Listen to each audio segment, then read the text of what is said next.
Bom dia a todos, pela graça do nosso Deus, estamos reunidos nessa linda manhã de domingo para estudarmos, adorarmos ao Senhor, né? E essa adoração é feita através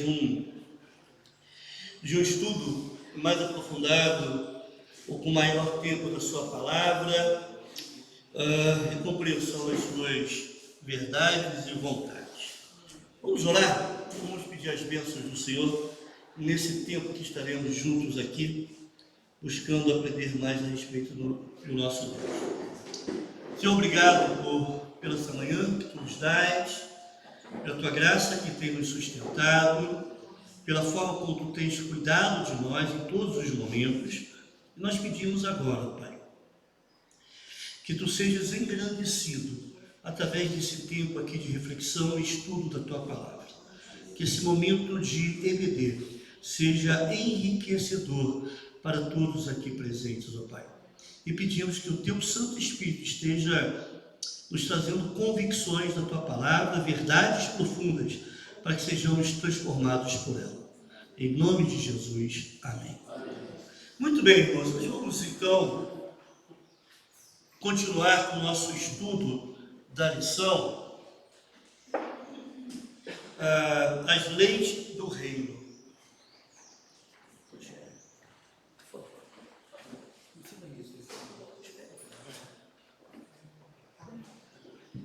As leis do reino. Mateus capítulo 5, versículo 12. Mateus capítulo 5, versículo 12.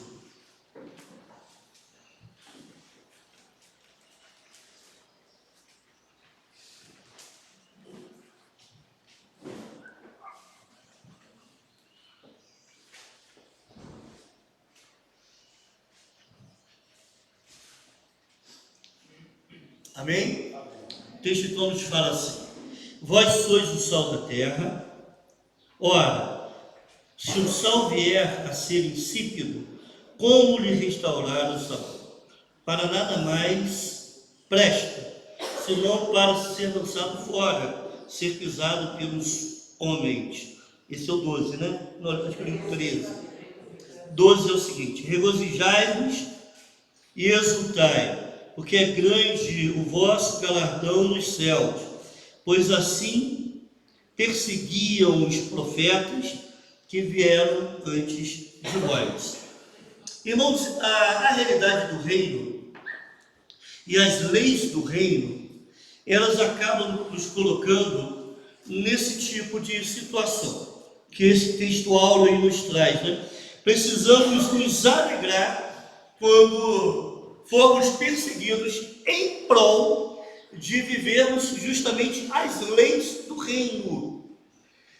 Num contexto que a gente vive, não somente aí fora, mas até mesmo dentro das igrejas, muitas vezes você viver as leis do reino é você arrumar a briga, é você se contrapor. Não estou falando que você vai ofender ou dizer alguma palavra áspera ou repreender o outro, mas o simples procedimento, a sua postura, as suas atitudes, por viver os valores do reino, acabam afrontando, acabam revelando no coração do outro, o pecado no coração do outro, acabam incomodando o outro, acaba mostrando o quanto que o outro precisa de Cristo e precisa de mudança, e ninguém gosta disso. Ninguém gosta de ser confrontado com o seu erro, né? Nós gostamos de ter o ego afagado, mas ser confrontado com o erro, ninguém gosta disso. E às vezes o cristão não fala nada, ele só vive. Só que ao viver esses princípios, essas leis do reino, ele acaba trazendo para si perseguição, devido a esse tipo de situação que nós comentamos agora. Jesus está trazendo essas leis do reino nesse belíssimo sermão. Eu me lembro que acho que foi em 2012, 2011, 2012, por aí. Eu preguei uma série de sermões só nesse Sermão do Monte, cada bem-aventurança, né? Preguei uma série que é muito rico, é muito rico. Essas leis do reino, entenda leis, por favor, não da forma veterotestamentária, não é? Lá do Antigo Testamento, mas leis é tudo aquilo que você faz para agradar a Deus. Tem a ver com comportamento. Essas leis do reino, na realidade, acabam sendo parâmetros para a nossa vida, sim, só que ela aponta mais para Cristo do que para nós, porque ela traz princípios que o próprio Cristo viveu, ele experimentou, e nós, como imitadores de Cristo, devemos viver também. Então, de fato, você quer imitar a Cristo? Observe essas leis do reino, e o Sermão do Monte traz essas verdades de uma maneira muito didática, até muito clara. São ensinamentos de Jesus aos seus discípulos. É importante dizer isso. Por quê? Lógico, irmão, que quem não é discípulo de Cristo não está interessado em viver como Cristo quer que você viva.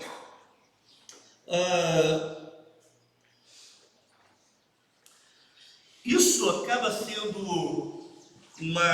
tendo um caráter muito diferenciador. Bom, discípulo de Cristo se preocupa em fazer a vontade de Deus e viver conforme as leis do reino, beleza? Ok? Aquele que não é discípulo de Cristo não está nem aí. A grande questão, e isso merece uma reflexão mais profunda, é se eu não estou vivendo os valores do reino, será que eu de fato sou discípulo de Cristo? Entendem, irmãos, isso aqui? Se eu não tenho uma preocupação, se eu não me preocupo em viver aquilo que Deus quer que eu viva, viver da forma como Deus quer que eu viva, será que eu tenho o coração transformado? Ou, de forma bem direta, será que eu sou de fato convertido? Irmãos, um dos grandes desafios do ministério pastoral, e em algum momento eu vou trazer essas reflexões para a igreja, é tentar perceber o melhor possível se a pessoa, membro da igreja, é convertida ou não é. Sim? Pelo fruto nos conhecemos. Exatamente. É a palavra, não é? Então, você observa pelos frutos e tenta absorver, tenta extrair da pessoa também através de conversas, se ela tem a base do Evangelho. Infelizmente, muitos daqueles que se dizem crentes, se dizem discípulos de Cristo, são meros frequentadores de igreja que não são convertidos, porque a porta é estreita. Não é simplesmente eu dizer, né? Eu de vez em quando ouço algumas questões interessantes. Eu estava ouvindo um áudio essa semana e alguém falou assim: nós fizemos, a pessoa faz tal trabalho e tantas almas se converteram. Ok, será que de fato se converteu? Será que o simples vir à frente demonstra a conversão da pessoa? Será que o simples levantar a mão, ela está de fato convertida? Porque essa conversão precisa ser demonstrada através das suas atitudes. Essa mudança do coração, mudança de mente, é lógico que isso é um processo, irmãos, mas ela vai começar a demonstrar isso desde cedo. Agora, aquele que está preocupado com os valores do reino, não está preocupado com o Senhor do reino, não está preocupado em observar as leis do reino, ele simplesmente está demonstrando que não é uma pessoa convertida, mesmo que o seu nome esteja no hall de membros da igreja, né? Estar na igreja não significa que a pessoa seja verdadeiramente salva. E acredite, eu não estou falando aqui para assustar ninguém, né? Muitos dos nossos irmãos presentes aqui nessa manhã não estarão, ou podem não estar, melhor dizer. Vou amenizar um pouco mais. Então, deixa eu melhorar a minha ideia. Muitas pessoas que têm o nome do rol dos membros da nossa igreja, se Jesus voltasse hoje, elas não receberiam aquela palavra: vinde benditos do meu Pai, porque ainda não, de fato, entregaram seu coração para Jesus. A estrutura do Sermão do Monte, ela é relativamente simples, né? Você tem lá uma introdução, começa com Mateus capítulo 4, versículo 23, né? Depois você tem lá um discurso, todo o desenvolvimento desse sermão e uma conclusão, né? Em Mateus capítulo 7, a partir do versículo 28. Então, de Mateus capítulo 4, versículo 23, até Mateus, é o início, e se encerra Mateus capítulo 8, versículo 1, para ser mais preciso. E nesse meio tem todo o desenvolvimento que Cristo faz, né? Lógico que tem alguns indicativos que nos ajudam a entender quando que começa esse sermão e quando ele conclui, né? Algumas palavras importantes, por exemplo, descendo do monte, né? Então acabou o sermão do monte, né? É óbvio ali, né? Jesus reuniu assim a multidão e assentando-se ao Pai. Então aqui está começando o ensino, né? Então tem uma parte no meio, fica entre esses dois momentos. O pastor John Stott, ele disse que a essência do sermão da montanha, o sermão do monte, foi o apelo de Cristo a seus seguidores para serem diferentes de todos os demais. Cristo está dizendo: olha, vocês precisam ser diferentes. E eu estou trazendo aqui ensinos que vão realmente, de fato, determinar ou ajudá-los a perceber, a serem diferentes do quê? Em que nós precisamos ser diferentes? Tanto é que Jesus disse em Mateus capítulo 6, versículo 8, não sejam iguais a eles, aqueles religiosos da época. Então, o reino que Cristo proclamou, meus irmãos, acaba sendo uma contracultura. Isso é muito interessante. Irmão, você foi chamado para remar contra a maré. Remar contra a maré não é fácil, precisa de musculatura, né? Eu não sei se alguém já tomou banho de rio aqui, que tem correnteza, né? Na roça a gente fazia isso, né? E uma coisa é você nadar no sentido da correnteza. Outra coisa é você nadar contrário à correnteza, não é? Em oposição. É um esforço hercúleo, né? Tremendo, exige muita energia. Irmãos, nós fomos chamados para ser uma contracultura nesse mundo. E os irmãos entendem que o mundo está indo de mal a pior, né? Conforme os relatos bíblicos já nos dizem, o mundo jaz no maligno. Então os valores do mundo estão pervertidos. Aquele dano que o pecado, desde Adão e Eva, trouxe ao mundo. E nós, como igreja, nós precisamos ser essa resistência a esses valores errados, irmãos. Eu vou sempre repetir essa ideia. Lá fora, as coisas podem estar sendo destroçadas. O caos moral pode imperar, mas aqui não. Nós precisamos ser uma contracultura. A igreja de Cristo, ela precisa ser um santuário, onde os valores do reino estão sendo preservados. Lá fora tem casamento homoafetivo, lá fora tem conceitos contrários à Bíblia sobre família, Lá fora as pessoas vivem para se dar bem e não se preocupam com as outras. Lá fora nós temos questões tão essenciais, a saúde da sociedade estão sendo desprezadas. Aqui não. Nós vivemos não de acordo com os valores lá de fora, nós vivemos de acordo com os valores do reino. Com isso, nós fomos chamados para uma contracultura. Me desculpa citar algumas questões pessoais muitas vezes, isso não é bom, mas eu acabo me obrigando simplesmente a título de ilustração. Como sempre, né? Devido a um tive que me afastar uns diazinhos, aí falaram assim, agora a gente vai ter que ver questão de notas dos alunos. A gente vai ter que dar um jeito. Porque o problema é comigo, não sei por que acontece com isso. É comigo, bem juro. Pois é. Aí falando, porque você é rigoroso. Rigoroso? Eu só estou fazendo aquilo que eu tenho que fazer.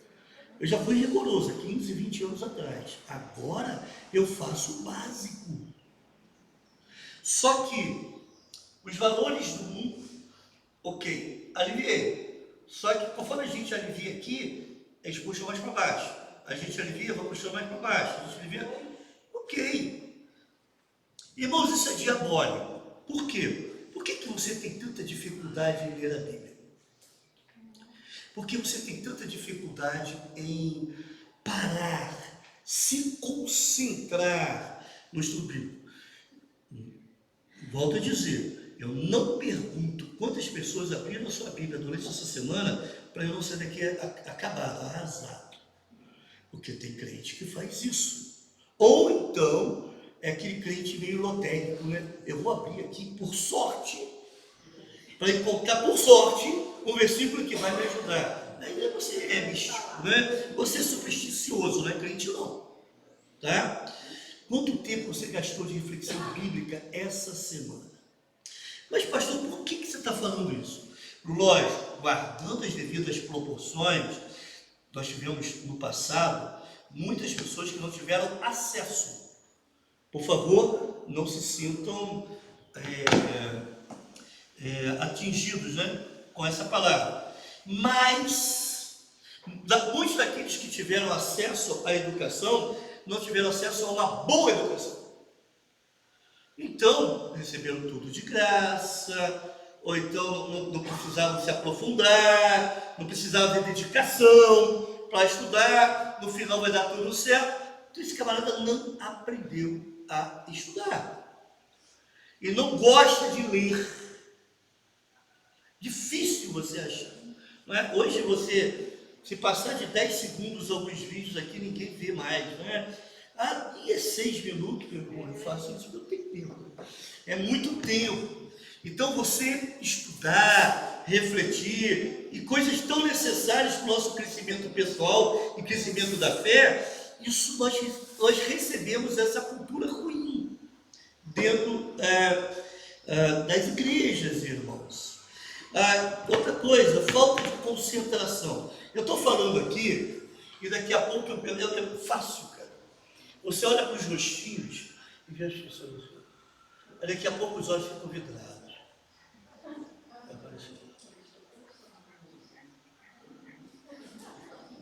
Bom, acontece comigo, com os outros professores não acontece. Sermão isso acontece. Sabe o que é isso, irmãos? Dificuldade de se concentrar. As pessoas não se concentram mais. Então, se passar de 6 minutos, já é demais. Passou de 6 minutos, né? Está numa conversa lá com pastores, eu falei assim, olha, eu prego na igreja, graças a Deus a igreja me dá tempo para pregar. Pelo menos 50 minutos. Que isso? Que lá na igreja não pode passar de 20.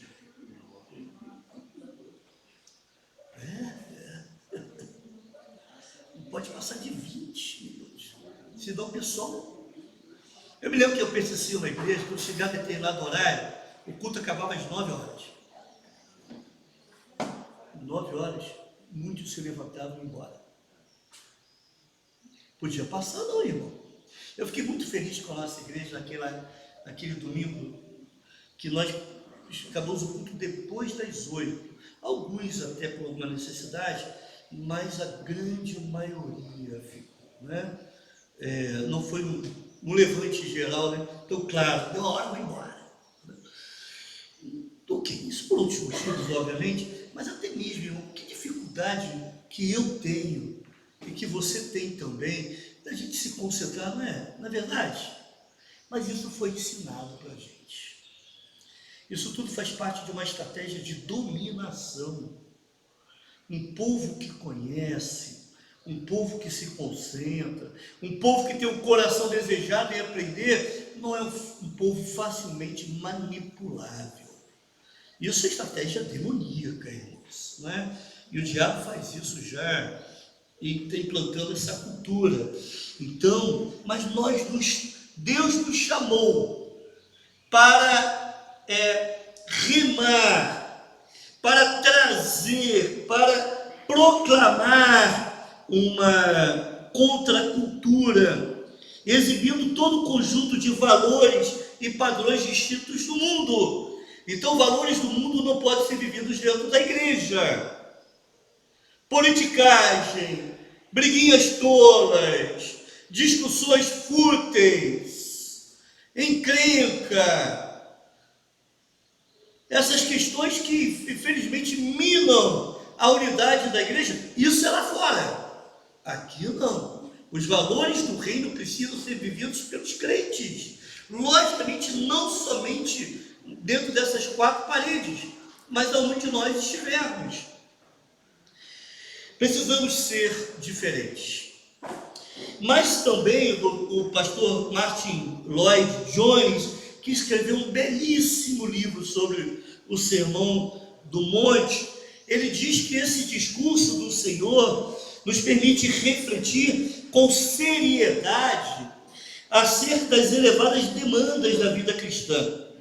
Ao mesmo tempo, continua cativando o coração dos crentes, levando-os a considerar a beleza e a profundidade das palavras do Senhor. O que o Sermão do Monte nos traz, irmãos, são características do próprio Cristo que nós precisamos viver e aplicar e trazer para a nossa realidade. Não é simplesmente um código de ética e moral, mas é uma descrição do que o cristão deve ser. Eu vou fazer assim, vou obedecer isso. Não é, conforme eu falei antes, uma lei. As leis do reino não são para ser observadas como se fossem aquelas leis cerimoniais antigas, né? Leis religiosas do Antigo Testamento, mas elas nos ajudam a entender como que nós devemos ser de acordo com os princípios de Cristo. Elas nos servem de parâmetro importante e interessante. Ok? Então, deixe-me reforçar essa ideia, que eu acho que é um princípio interpretativo importante. Essas bem-aventuranças, elas nos vão apontar para o próprio Cristo, características do caráter de Cristo, que servem de orientação para o nosso próprio procedimento.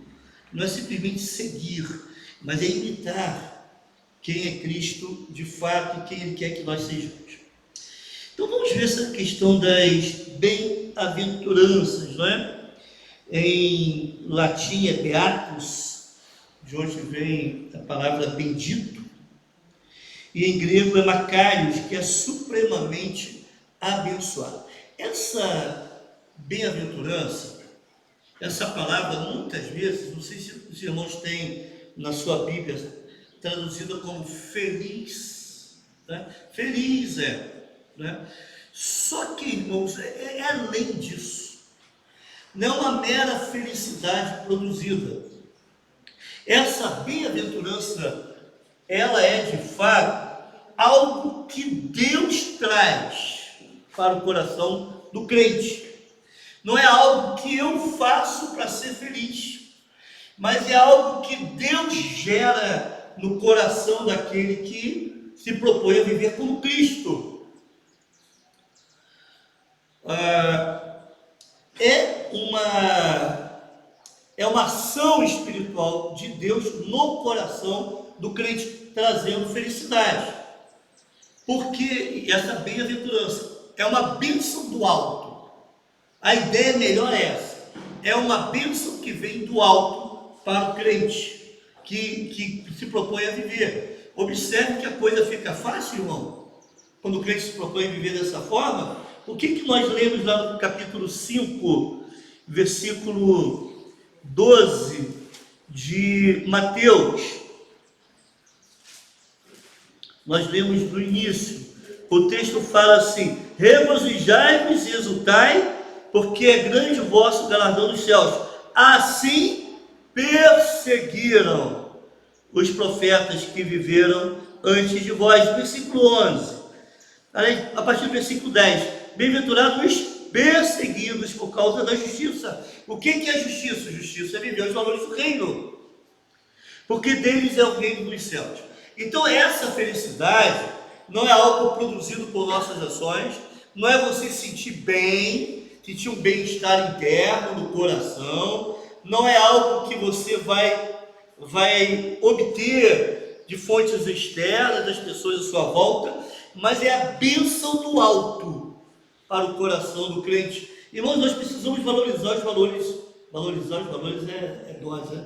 Mas vamos lá. Nós precisamos valorizar esses valores espirituais. Porque nós estamos vivendo num mundo tão estranho. Nós vivemos num mundo tão consumista que a gente começa a viver por aquilo que nós vemos. Nós começamos a nos pautar por aquilo que a gente vê, por algo de concreto, não por coisas espirituais, por aquilo que a gente não vê, que são as mais importantes. E por nos movermos e nos pautarmos por coisas que a gente busca, que são externas, que são concretas, nós esquecemos de valores importantes, que são os valores do reino. Eu não estou dizendo que você não deva prosperar. Acho que é legítimo a pessoa procurar prosperar e prosperar o máximo possível nessa vida, e Deus dá essa prosperidade para alguns, para que sejam bênção na vida dos outros. E Deus dá essa prosperidade. E não há pecado nisso, tá? As pessoas entendem muito errado quando Jesus disse que aquele texto em que ele disse que era muito difícil um rico entrar no reino dos céus. Então alguns estão usando esse texto para dizer o seguinte: olha, Deus não gosta dos ricos, Jesus não gosta dos ricos, então nós temos que acabar com as riquezas, com quem tem posses, e distribuir essas riquezas. Eita lasqueira! Estava vendo na Bíblia que algumas mulheres que tinham fazenda estavam ajudando. Exatamente, é esse o princípio. A grande questão é que, para aquela concepção judaica da época, ter riquezas era sinal de alguém muito abençoado por Deus. Aí Jesus pega e fala assim: não, é difícil estar o rico no reino dos céus. Peraí, se alguém que é muito abençoado por Deus é difícil estar no reino dos céus, não, mas eu que sou pobre, eu sou tão abençoado. Por isso que os discípulos falam: então é impossível. Como será possível então a pessoa entrar no reino dos céus? Por isso que os discípulos, e eles não eram ricos, eles se sentiram pessoalmente atacados. Aí Jesus disse: olha, as coisas impossíveis para os homens não são impossíveis para Deus. Tudo é possível para Deus, até salvar aquelas pessoas que são consideradas como inferiores, ou não tão abençoadas como os ricos. Entenderam essa ideia? Jesus não está condenando as riquezas, não é isso. Jesus condena a avareza. As riquezas, quando bem usadas em prol do benefício do outro, a pessoa tenha, e Deus dá essa prosperidade, a pessoa sabe usar a riqueza, não há problema nenhum. Mas aí no mundo, meu irmão, e tem muita gente até hoje que acha que uma pessoa rica é uma pessoa super abençoada, né? E me permite usar uma expressão muito comum, de uso comum, mas eu acho que cabe aqui. Quantos ricos são tão pobres, né? Quantos ricos são tão pobres? Quantas coisas que os pobres têm que os ricos não têm, né? Às vezes o rico trabalha igual louco, a pessoa trabalha igual louco para ser rica,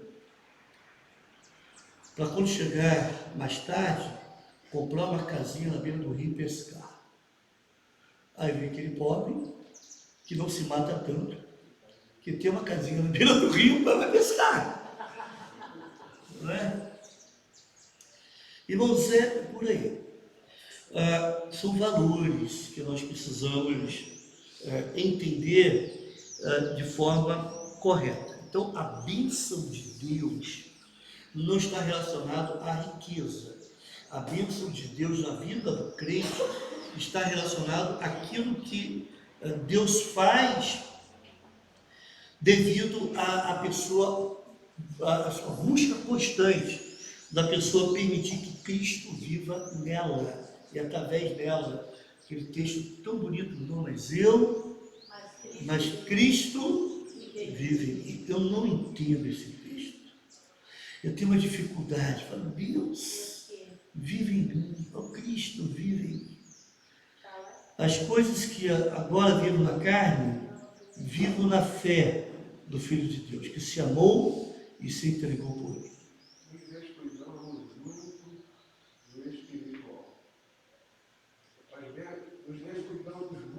Exatamente, irmão Darcy. Olha só, é que na realidade, irmãos, isso eu não consigo entender, né? O que acontece é que cada vez mais, quando Cristo vive em nós vamos deixando cada vez mais aquele o meu ego, as minhas vontades, os meus desejos de lado. Só que isso não é uma mera decisão. Não passa por uma decisão, mas ela não se restringe a uma decisão. Porque isso é uma obra espiritual de Deus no coração do crente. É lógico que o crente precisa dizer, Deus, eu quero isso.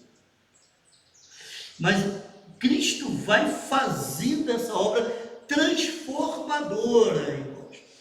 Porque tudo que a gente vive é para que nós nos tornemos cada vez mais semelhantes a Cristo. Deus vai te trazer bênçãos para que você seja semelhante a Cristo. E Deus vai te trazer dificuldades para que você seja semelhante a Cristo.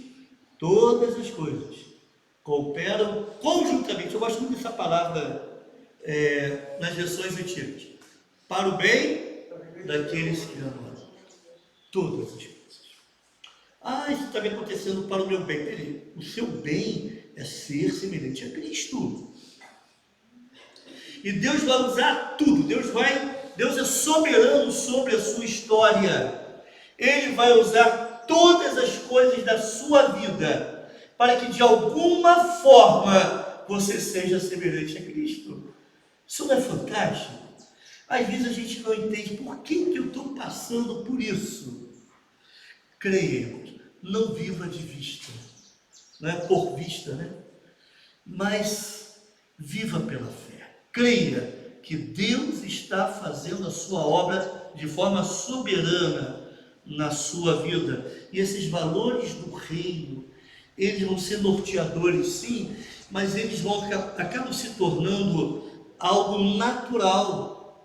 Entende? Na vida do crente, ele não precisa ficar se esforçando demasiadamente, porque o próprio Cristo em nós faz com que nós vivamos esses valores. Isso não é importante, irmãos? Eu considero tremenda importância. Por isso que de vez em quando a gente precisa orar, fazendo a seguinte oração: Senhor, me mate cada vez mais, né? Para que conforme for diminuindo, Cristo vá aumentando, crescendo, né? Me mate, Senhor, para que isso aconteça. Paulo chegou a dizer que ele esmurrava o próprio corpo. Irmãos, esmurrar o próprio corpo não é literal isso. Não é penitência, não é literal. Ele está dizendo o seguinte, é que ele fazia calar o seu coração. Ele lutava contra a sua vontade carnal para fazer aquilo que Deus queria. É renúncia ao pecado, né? Então, exatamente. Ele diz que é Deus que opera em nós o querer e o realizar. Interessante, é tudo graça. Deus opera no seu coração querer, mas também Deus não vai te abandonar no seu querer. Ele também vai estar atuando no realizar essas coisas. Mas você precisa, e eu não abro mão dessa proposta, isso, você precisa dizer, Senhor, eu quero viver isso. Eu quero viver esses valores do reino. Eu quero aprender mais de Ti. Eu quero cada vez mais que Tu vivas em mim. A minha crise atual, eu estou refletindo bastante sobre igreja, e nesse período aí que eu não pude trabalhar, eu acabei refletindo mais ainda, né? Deus me deu essa graça. É que nós fomos, de uma certa forma, fomos criados, acho que essa criada, a palavra não é certa, nós fomos ensinados a sermos espectadores. Então as pessoas vêm à igreja para assistir culto. As pessoas vêm à igreja para estar alguns momentos aqui, viver alguns momentos, e daqui a pouco vai embora, esquece tudo. Aquela amnésia. Parece que a chave da amnésia é botar o pezinho lá fora, aqui, tapete preto lá. Botou o pezinho, apagou, deletou, deu um vírus mortal, né? E deleta aquilo que você aprendeu nas últimas 1h30, 2 horas, né? E nós precisamos sempre ser trazidos à memória verdades importantes, porque o que me preocupa, irmãos, é o seguinte, que esses valores do reino, eles são até muito bem vividos dentro da igreja, nosso convívio, dia a dia. Legal, é necessário isso, importante isso, mas a gente tem que levar isso para fora, irmãos. Nós temos que levar isso para fora.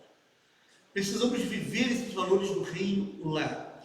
E para que isso aconteça, nós precisamos mais de Cristo, né? Conforme diz o hino, mais de Jesus eu quero ser. Efésios 1:3 nos dispõe tudo isso aí que Deus já fez nos dispôs. Exatamente. Toda sorte de bênçãos espirituais em Cristo. Efésios 1:3. Muitas vezes o homem fica buscando bênçãos materiais. Exatamente. Então, irmãos, precisamos buscar ser mais do que ter. E o que é ser, pastor? É ser mais parecido com Cristo. Pastor, mas espera aí, isso é uma obra espiritual? É. Mas também, meu querido irmão, tem algumas disciplinas cristãs. Temos orado bastante. Gastamos mais tempo com outras coisas da vida do que com Deus. Não falando que você vai ficar trancado no quarto o dia todo. Se puder fazer isso, faça. Mas não é isso. Mas essa busca pelo Senhor precisa ser constante. Através da oração, através do estudo bíblico, da Bíblia, e através do serviço cristão. O serviço cristão tem a ver com exercício dos dons que Deus nos dá e evangelização. Então, meu irmão, são coisas tremendamente importantes. Pastor, então nesse processo de transformação, é uma ação espiritual de Deus? É, mas também existe a participação humana? Sim. Existe isso. Tá bom, meu irmão? Irmã Elisete? Pastor, essa semana foi a semana dos casos dos pais, então a gente tem algo para fazer culto doméstico.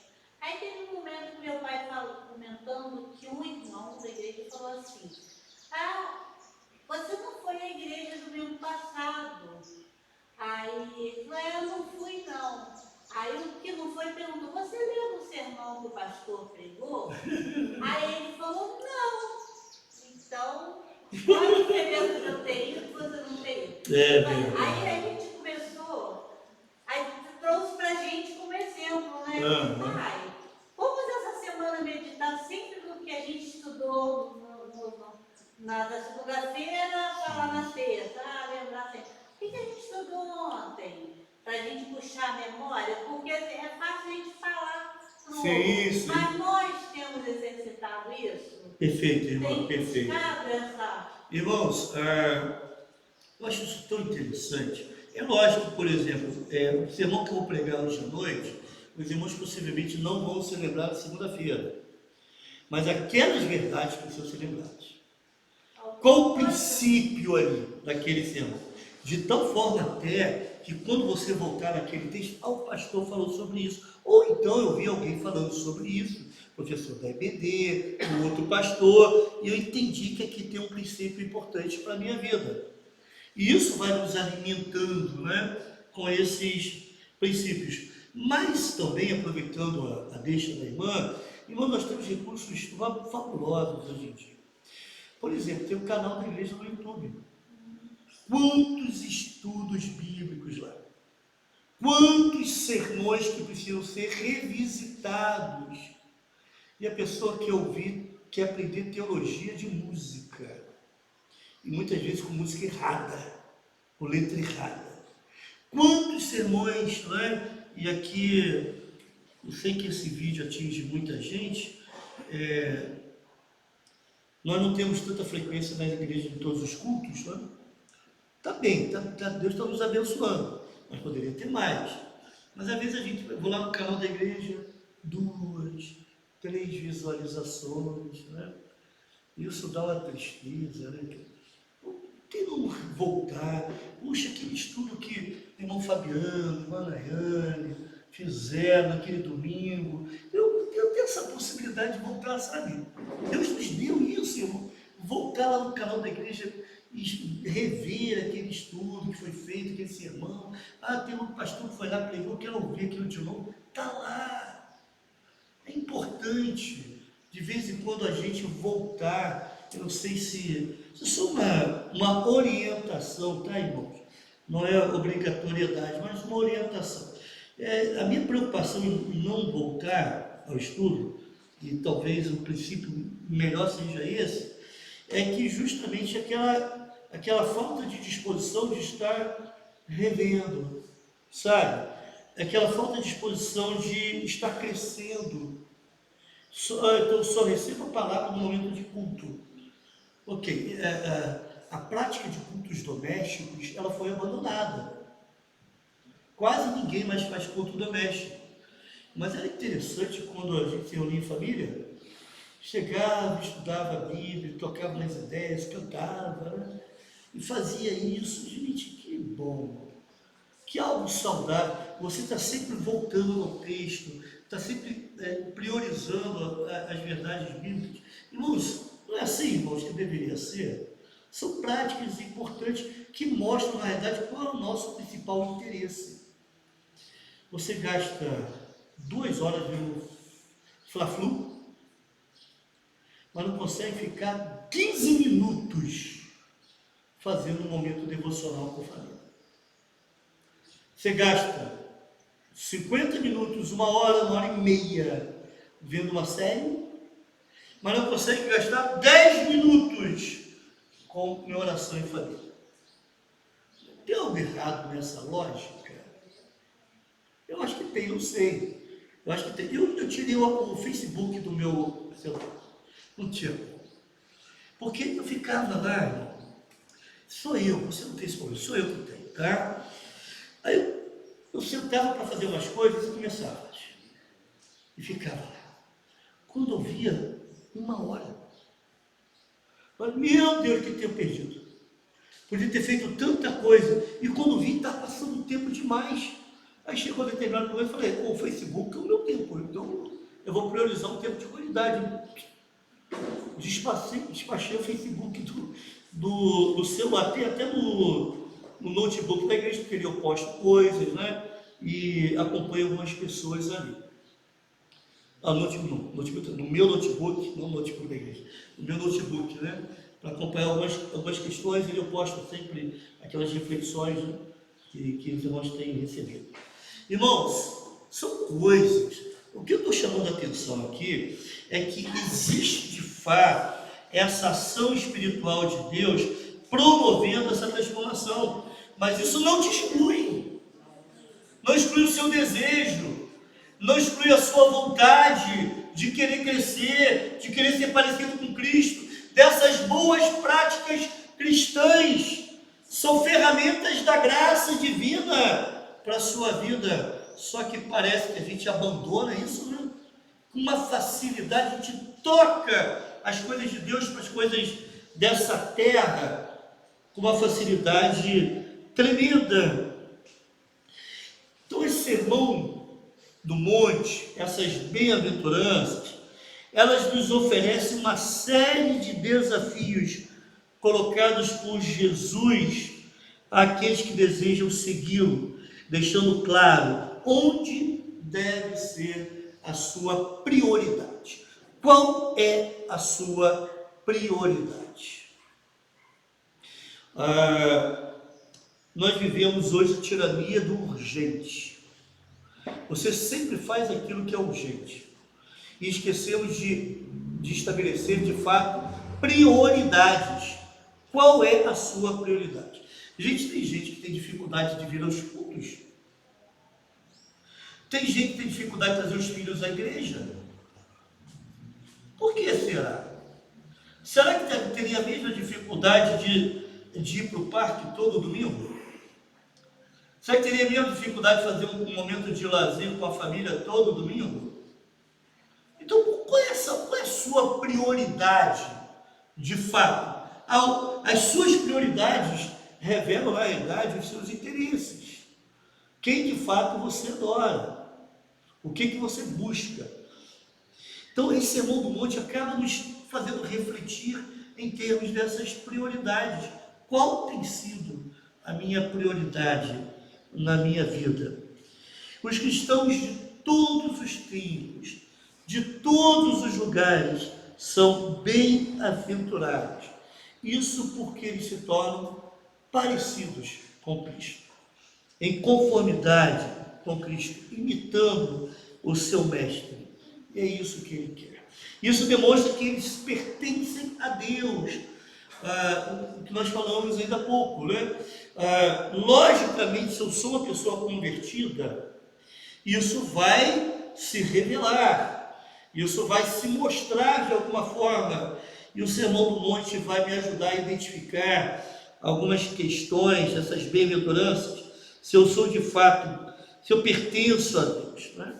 Deus está do nosso lado, Deus está do lado daquele que busca agradá-lo e que quer se parecer com Cristo. E ele mesmo disse, porque dos tais é o reino dos céus. A primeira bem-aventurança que nós encontramos lá no capítulo 5, versículo 3, bem-aventurados os humildes de espírito, porque deles é o reino dos céus, nos dá uma pista importante sobre o que todas elas estão apontando. Irmãos, os pobres, na sua versão tão humildes de espírito, tem alguma versão diferente? Pobres de espírito? Ok.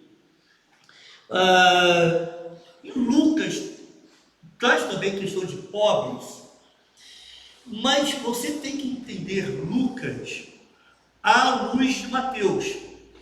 O interessante desses evangelhos sinóticos, observe que estou te dando uma outra base interpretativa aqui. O interessante desses evangelhos sinóticos, são Mateus, Marcos e Lucas, que muitas vezes eles tratam das mesmas questões. Então você pode ajudar, isso te ajuda a interpretar os versículos, entende? Quando você vê como que eles estão registrados nos outros evangelhos. Quando você vê pobres em Lucas, se você olhar o contexto, você vai dizer, Jesus está falando que pobres, existe uma opção pelos pobres aqui. Só que quando você vê em Mateus, você vai entender que pobres são esses. são os pobres de espírito, né? São os humildes de espírito. É aquele que se coloca numa posição de completamente dependente de Deus. Qual é o oposto à humildade, irmãos? Qual é o oposto à humildade? Soberba, orgulho, a arrogância, a altivez. Então, uma pessoa que é soberba, orgulhosa e arrogante, ela chega para Deus e fala assim: eu não preciso de ti, eu não quero saber, eu não sou dependente, eu vou resolver, eu dou conta da minha vida, sou eu o agente da minha história, e sou eu que vou escrever a minha história. É isso que a pessoa faz. Isso, o arrogante, que é o oposto. Mas o humilde de espírito é aquela pessoa que se coloca completamente dependente, reconhece a sua extrema necessidade de Cristo. Por isso que o texto fala: bem-aventurados os humildes de espírito, porque deles é o reino dos céus. Por isso que toda a conversão, ela sempre começa com um arrependimento. A pessoa precisa arrepender-se e crer. Porque quando ela é confrontada com o seu pecado, ela vai dizer: olha, a minha situação é terrível, eu estou numa situação de perdição, eu preciso ser salvo, e somente Deus em Cristo pode me salvar.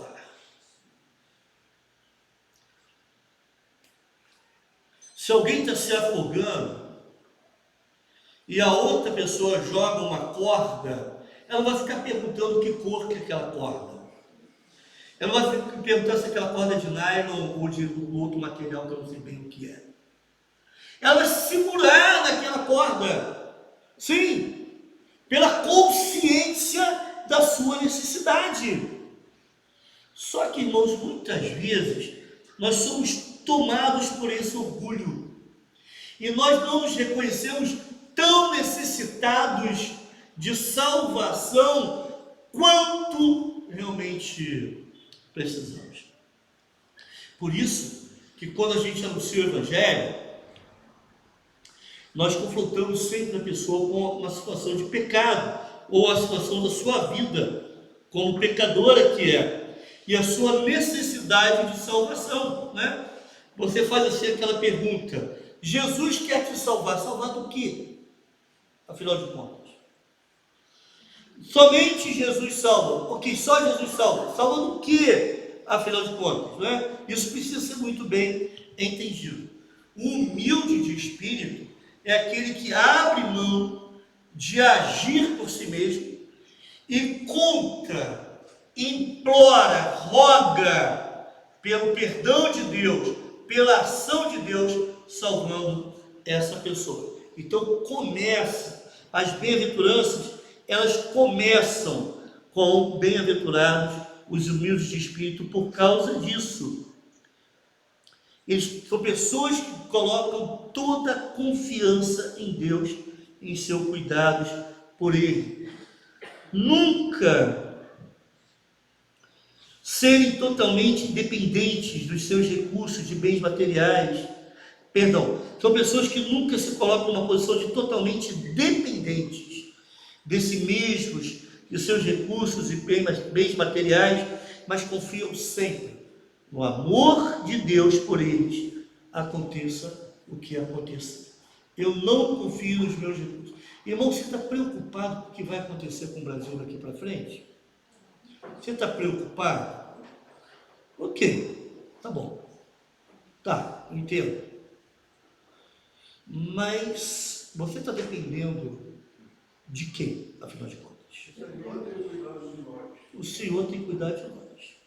Se o Senhor tem cuidado de nós, e você coloca toda a sua confiança nele, creia que Ele vai cuidar, que Ele está cuidando em qualquer tempo. É Ele que cuida, irmãos, não é? E aí, pastor, sendo bem radical, quem é o seu Deus? É um partido político Os dirigentes do Brasil é o único Deus. Sim. Quem que está tomando? Ah, mas o meu salário depende de A ou de B. Mas quem que provê lá da linha, lá de cima, até chegar a você? O nosso sustento não vem do nosso salário, irmãos. O nosso sustento vem de Deus. Você já passou por tempo desempregado. Eu também. É interessante que nesse tempo nada faltou. Eu estava conversando com uma pessoa e ela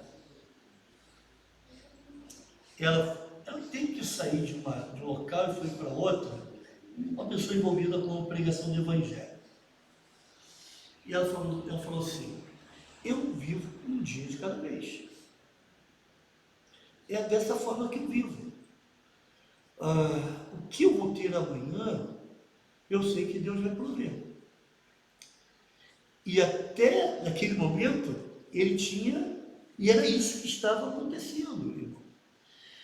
Irmãos, quando nós colocamos a confiança em Deus, a gente larga, sabe aquela bagagem pesada da ansiedade, a bagagem pesada da preocupação que nos rouba o sono da noite, a bagagem pesada da angústia que gera você perceber que as coisas não estão indo bem e que isso pode te afetar. Mas quando a gente pega a minha confiança está no Senhor. O Salmo 23, versículo 1, o irmão se lembra, né? O Senhor e... Então, talvez a melhor tradução desse salmo, quem sou eu para dizer isso? Talvez a melhor tradução desse salmo seja: o Senhor é o meu pastor, de nada tenho falta. O Senhor Jesus nos ensina não preocuparmos com o dia da manhã. Exatamente. Por quê? Por quê? Buscar primeiro o reino de Deus e a sua justiça. Mas só para completar essa ideia, quero voltar a essa do irmão Tarcísio também. Irmãos, quando o Salmo 23 em hebraico é assim: o Senhor é o meu pastor, de nada tenho falta. Não me faltará, de nada tenho falta. Tudo aquilo que eu preciso, o Senhor tem provido. Pastos verdejantes, águas tranquilas, alimentação abundante, lugar de honra à mesa do Senhor. Tudo isso o Senhor nos provê, irmãos.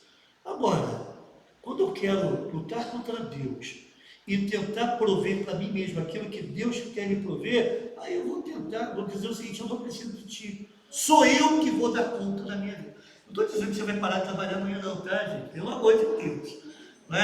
Não é isso? Foi, não é, irmão? Eu ia falar isso, pastor. Tem pessoas que usam a questão nada me faltará, então, tipo assim, às vezes Deus está te dando um emprego à frente de Sim, exatamente. exatamente. A pessoa, não, nada faltará, mas aí ele não trabalha e espera que as outras pessoas o sustentem. Alguém vai trabalhar por Nós ele. temos obrigações, trabalhar, pagar as nossas contas, levar o sustento para dentro de casa. O que eu entendo é que a gente não deve colocar nada disso à frente de Deus. Exatamente. Deus sustenta, Deus está mandando todo o sustento, está mandando trabalho, está todos os trazendo recursos. para te abençoar, para que você possa correr atrás do seu dia a dia. Mas a pessoa não, nada me faltará, assim, porque aí eu vou ficar dentro de casa e aí o outro trabalha e me sustenta. Irmãos, não é isso, tá? A questão é a confiança. A minha confiança não está no meu trabalho, minha confiança está em Deus. E Deus provê os recursos que Ele entende para que nada me falte. Aqui estamos falando de recursos materiais, mas existem questões espirituais também envolvidas aqui. Ok, irmãos? E Deus vai usar os meios que Ele achar necessário, mas é Ele quem vai fazer, não sou eu. Me permita relatar mais uma vez essa experiência Irmãos, vão contar com a paciência dos irmãos e misericórdia. Lembra que eu falei que fiquei um tempo desempregado? Aí um dia uma amiga da Rosa pediu os livros que eu tinha em casa de biologia para um filho estudar, e eu emprestei os livros. Depois ele acabou de estudar lá e a Rosa trouxe os livros de volta. Ele está lá no ponto do ônibus, né? E chegou uma pessoa, viu aquele Rosa com os livros de volta. A senhora é professora? Não, não sou não, meu marido. Ah, tá. É porque tal escola está precisando urgentemente, precisando muito de professor nessa. Gente, a Rosa falou comigo. No dia seguinte eu estava lá, meu irmão. Estava lá, cheguei lá, entrei num dia, no outro já estava trabalhando. Eu fui lá conversar, não estava. Irmãos, são meios da graça. E Deus vai usar isso para nos dar aquilo. Irmãos, lógico, isso é só uma ilustração de questões materiais. Mas entenda, as questões espirituais vão pelo mesmo caminho. Que a leitura bíblica, a oração, o convívio com o povo de Deus. Ontem nós tivemos aqui o nosso encontro, foi tão agradável, né? A gente teve um tempo de louvor, oração, estudo bíblico, depois aquele momento de comunhão, de confraternização, né? Comunhão a gente tem sempre, né? De confraternização, muito meios da graça, de Deus nos suprir com coisas importantes para que nós não tenhamos falta dessas coisas, mas tudo passa, obviamente, pela confiança em Deus. Agora, eu não preciso me preocupar com o dia de amanhã, me preocupar de forma excessiva, é aquela preocupação que traz inquietação, porque Jesus diz, não vos inquieteis, mas buscai primeiro o reino de Deus e a sua justiça, ou seja, viva de acordo com os parâmetros do reino. Confie em Deus, faça aquilo que você tem que fazer, e o mais, Ele fará. E todas as coisas, todas estas coisas, essa palavrinha estas é tremendamente importante. Todas essas coisas, o comer, o beber e o vestir, tudo isso vos será acrescentado. Mas viva os valores do reino. Quando eu abro mão de viver os valores do reino, devido à minha falta de confiança em Deus, eu vou querer correr atrás igual doido para ter as coisas. Viva os valores do reino, faça o que você tem que fazer. Sim? E deixa que Deus vai suprir, irmão, no tempo certo. Não vai faltar. Deus muitas vezes vai usar a própria igreja para isso. Deus muitas vezes vai usar você para isso, para abençoar o seu irmão. Deus vai usar os meios que Ele quiser. Porque Ele é soberano sobre todas as coisas. Você crê nisso? Você crê nisso de fato? Seu desafio realmente. Pastor, Sim. tem as duas, lá de Gênesis, a questão do pecado. O homem vai viver do suor do seu rosto, vai ter que trabalhar. Então, às vezes, não vai vir do céu, tem que trabalhar. Sim. E eu até comentei ontem lá na nossa reunião, e vou lembrar da oração do Pai Nosso. O pão nosso de cada dia. Uhum. Ou seja, não vai vir o básico por restaurante, mediante a sua vida buscando os valores do reino. Sim, verdade. Você tem que trabalhar, você não vai ficar em casa, não vai vir ninguém, não vai cair maná do céu. Sim. Mas se você fizer, o pão nosso está garantido. Não vai faltar. Irmãos, agora por que temos então, pastor, todas essas características de Cristo que nós precisamos viver? Para que isso? Para que sejamos sal da terra e luz do mundo. Pegando um gancho na palavra do irmão, a Bíblia também nos ensina aquele que não trabalha, também não coma, é verdade. Mas, irmãos, avançando um pouco mais aqui no nosso estudo, para a gente para que nós não paremos mais em determinada ideia,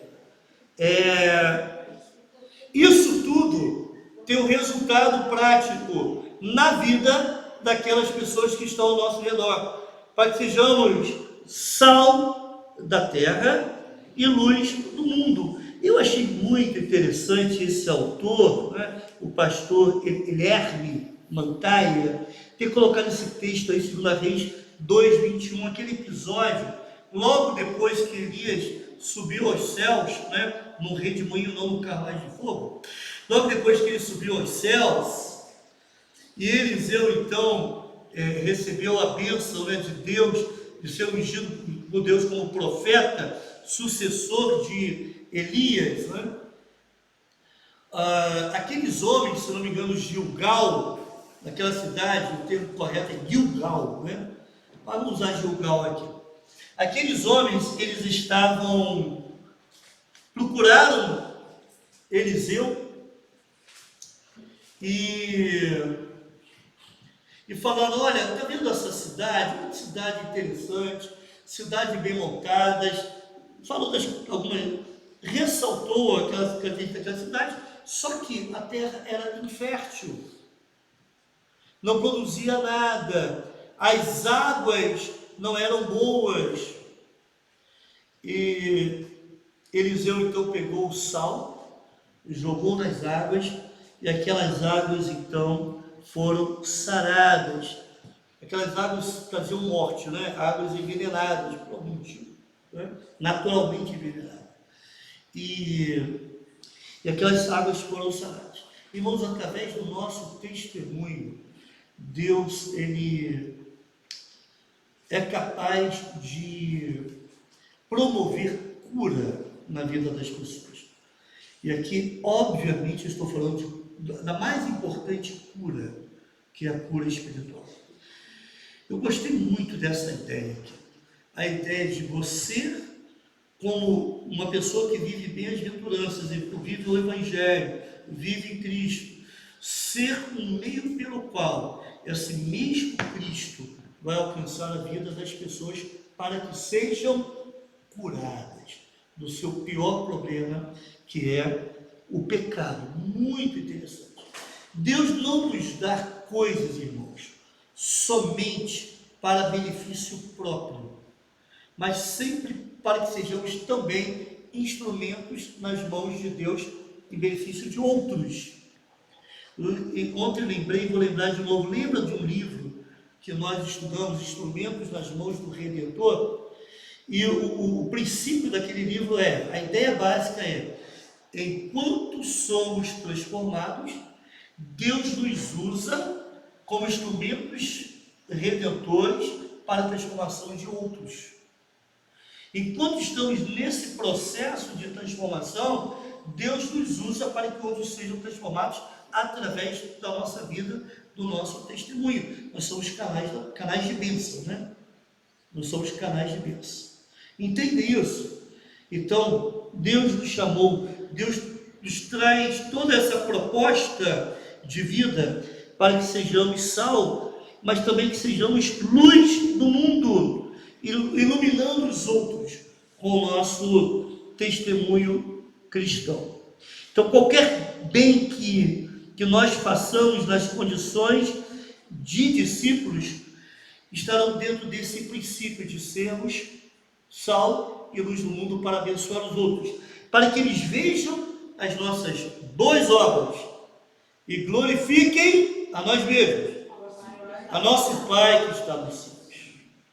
Através dessa nossa ação redentora, Cristo agindo em nós, o Redentor agindo em nós para que essa redenção chegue aos outros. Deus é glorificado através de sermos sal e sermos luz nessa questão. Então, terminando o Sermão do Monte, Jesus nos advertiu que a fazermos nossas escolhas de forma apropriada, de acordo com as orientações de Deus em sua palavra, não simplesmente seguir a multidão. Eu fico assustado, de vez em quando eu comento com a minha esposa. Gente, o pessoal abre uma portinha, daqui a pouco está abrindo outra filial, né? De outro lugar, daqui a pouco está abrindo outro lugar, enchendo de gente. Mas é muita gente seguindo a multidão. Não tem de fato, não vivem de fato os valores do reino. Irmãos, o caminho não é fácil. E aqui tem um grande incentivo para que você faça dieta, porque a porta é estreita. Então os gordinhos não vão estar. Brincadeira. Tá? Mas não é isso. não é fácil. O caminho da fé não é fácil. Então, meu querido irmão, se você está passando por luta, devido à sua fé, isso faz parte. Isso até comprova que você está sendo fiel. Se a sua vida está muito fácil, se você tem uma boa comunicação com os de fora, senta na mesa com eles, participa daquelas rodas de conversa, não tenho nada contra a conversa, mas não tem muita diferença da sua vida com a dos outros, tem alguma coisa errada, querido. Se as pessoas não falam assim, cara, você também não faz nada, né? Você não participa de algo. Gente, isso aqui é um indicativo que você está na contramão do mundo. Agora, se você está agindo igual todo mundo, tem alguma coisa errada, né? Nas suas atitudes, alguma coisa errada nas suas escolhas. Inclusive, do próprio Sermão do Monte, Deus, o próprio Cristo, adverte contra os falsos profetas. No próprio Sermão do Monte. Irmãos, isso me assusta, sabe por quê? Esses falsos profetas eram os pastores da época. E está dizendo assim, olha, até mesmo os pastores, existem falsos pastores. E esses pastores você não pode crer muito, porque pelo fruto os conhecereis. Como se conhece se um camarada é falso profeta ou não? Se é um falso pastor ou não? Pelos frutos, irmãos. É simplesmente pelos frutos. Ah, mas ele faz isso, esse camarada é uma bênção. Ele traz palavras de cura, e cego vê, aleijado anda, né? Surdo ouve. Então ele é de Deus. Irmãos, essas coisas o próprio Jesus nos fala. Em meu nome fiz isso, em meu nome. O que Jesus diz para essas pessoas que acham que tem direito ao reino porque fazer essas coisas? O que Jesus disse? Apartai, porque eu não vos conheço. Falavam em nome do reino, faziam coisas aparentemente provindas, oriundas do próprio Deus, coisas maravilhosas, mas não eram convertidas. Por isso que a Bíblia fala, pelo fruto os conhecereis. Isso é tremendamente importante. Então, até mesmo ser um pastor da sua igreja, você tem que olhar para a vida do pastor. Eu sei que alguns irmãos não entendem quando eu faço avaliação com a igreja, mas isso para provocar de fato a igreja. Se um pastor estiver à frente da igreja e a sua vida não estiver condizente com aquilo que a palavra de Deus nos ensina em relação a procedimento, postura ética, ele precisa ser afastado. Muitas vezes a igreja vai ter que ter misericórdia de tratar dessa pessoa. Pastor, vamos fazer o seguinte, fica um tempo longe do ministério da igreja. Enquanto isso, crentes da igreja, da própria igreja, mais maduros, vão acompanhar esse pastor, orando por ele, trazendo uma palavra, trazendo também uma instrução bíblica, mas precisa ser tratado. Ou, se persistir, não, então aqui não tem como continuar à frente do ministério. Se a sua postura está toda errada, né? Se a sua ética, se os valores do reino não estão sendo vistos, né? Dessa forma. Ninguém estará em Cristo estando em si mesmo. Sim. Irmãos, só para a gente encerrar, que o nosso tempo já está extinguindo, nem todo que se intitula cristão é realmente cristão. Então, aí estão os parâmetros que nós colocamos aqui, a própria vida de Cristo e as bem-aventuranças, né? Para pensar e agir,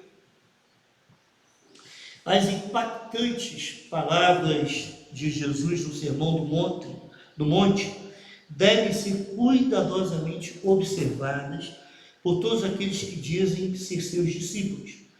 Se a praxe diária, praxe é prática, né?